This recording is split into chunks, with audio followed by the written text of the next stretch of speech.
Hey everybody, this is Jim with Real Restoration. I just wanted to show to you a video that I ran into that is called Caged, and that'll play here in just a second. It takes place in Mumbai, and we have a team in Mumbai that are natives that are working in red light areas there, and God's just using them in amazing ways to touch lives of women that are HIV and AIDS positive, women that want to get out and go back to Bangladesh or Nepal or even Pakistan, and within India, of course. And so first of all, I wanted to thank you so much for those of you that have financially supported us. Thank you very much. There's a small group of people that God has multiplied whatever funds have come in to bless others, and we just truly thank you, and certainly for your prayers.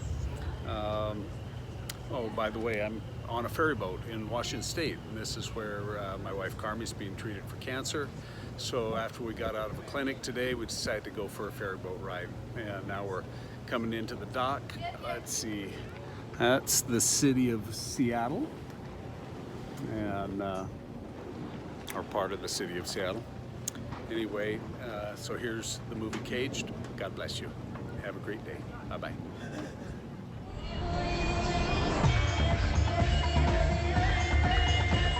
Kamatipura, in the centre of Mumbai, one of the biggest and most notorious red light districts in all of Asia, crisscrossed by streets upon streets of brothel houses. It's believed at least 20,000 girls are working as prostitutes here. Many of them are underage, and most of them trafficked from the countryside. It's estimated 70% of them have HIV, and most are subjected to extreme violence. Just to give you an idea of how it works, so it is run by gangsters. You can see lots of men standing at the side, and they're all pimps. They stop taxis for the customers, and they will bargain through the taxi. You'll see the guards on the doors, and every layer, because some of the buildings are a few stories high, there's guards on every floor, and there's watchers even sitting on the roofs. I've been investigating the sex trafficking trade here for the past 11 years, and I've got to know a prostitute called Goody. Goody's toughness belies a desperate story of how she was tricked into prostitution when she was just 11 years old. She's 26 now, and is used to being underpaid and being abused.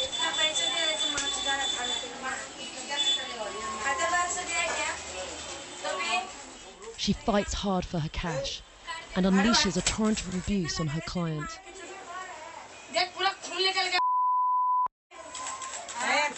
He doesn't retaliate, probably because I'm in the room filming.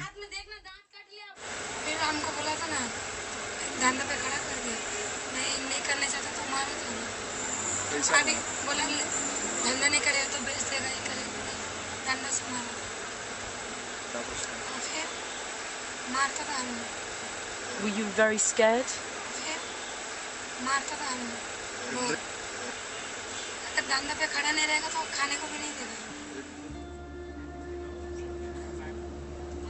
Goody was trafficked from a small village in southern India when she was just 11 years old.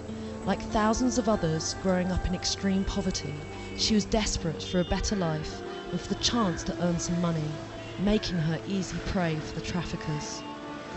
There are up to 15 million people living in slavery across India, and most of them are women and children trafficked into the sex industry.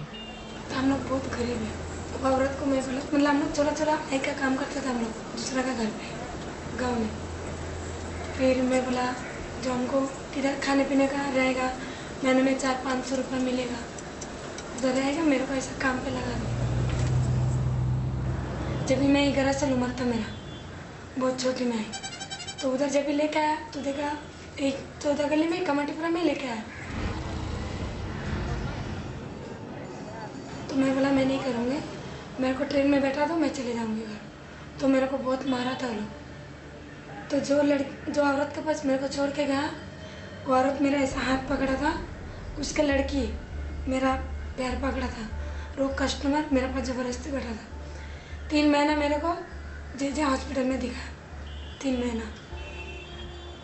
Even worse, I'd heard disturbing stories about how girls, especially the younger ones, were kept inside cramped, locked boxes or cages.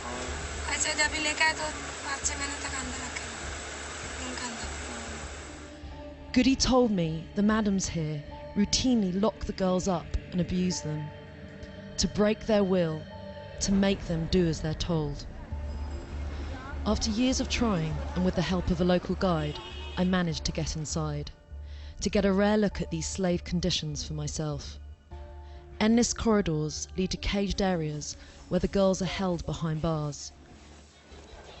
The deeper we went in, the darker it got. Okay, hold my hands. Oh, can't see anything. The walls were slimy with condensation and sweat. The stench of raw sewage was overpowering. Finally, we found what we were looking for. Hidden behind a trapdoor was a series of boxes, just over 1 metre high and padlocked. There was an eerie silence. I had to leave quickly before I could be certain anyone was inside the boxes. But what I could see was they were padlocked, and girls' underwear was hanging over the doors. My guide to these brothels is Rahul. He asked me to hide his identity. He's a former street boy and now an aid worker. He rescues underage prostitutes and tells me that as well as locking up the young girls, there is a booming trade in sex with virgins. Many of the men here believe sex with a young child will reduce the risk of them getting sexually transmitted diseases. They will arrive here, they don't know anything, they will be in a dark room and manager will be there, so he will tell the customer this is a virgin girl and she's very small like that, and that rate will be increased like that. He told me the clients who come here try to outbid each other to get the youngest girl. Some people will be say 10,000, some people will be say 15,000, 20,000, the rate will be rise. So which rate will be stop like that, na? So that person will be take that child and he will be abuse that child.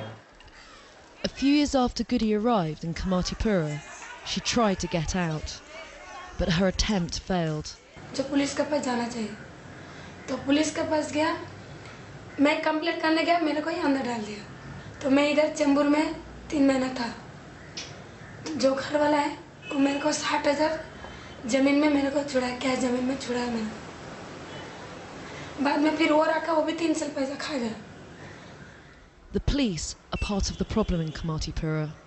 For many of them, prostitution is big money. In fact, they fight for the chance to work here, for the extra cash they can make in bribes. Girls, no, police is not going to help us because police come for money. They take money, they go. Kamatipura is crawling with gangsters, also looking to make money from the girls. Goody was approached by one, offering to lend her money to escape. But he conned her. He gave her the money and is now forcing her to pay him back with interest. She's now further in debt and trapped. Leaving Kamatipura is a complicated business. A local charity has tried to encourage Goody to leave and seek help. But Goody's pimp is now her boyfriend, and he controls her every move. She is so traumatized that she no longer trusts anyone. What do you hope for now in the future? आपके आगे की जिंदगी के लिए क्या आशा है तुम्हारे पास? क्या तुम्हारा सपना है? है तो बहुत कुछ, मगर क्या करूं? मैं भी चाहता है मेरा घर हो, फिर अच्छे से रहूं, अच्छे जगह में खाऊं। कर्जे का वजह से नहीं जाता ना, कर्जा खत्म होगा चले जाऊंगा। अभी मेरा पूरा कर्जा खत्म हो जाएगा, मैं चले जाऊंगा। Goody has been dreaming of going home for a long time. She's still stuck in Kamatipura, and she's still working to pay off her debts. It's a brutal industry that takes young girls and then enslaves them. A vicious, self-perpetuating cycle that offers no way out.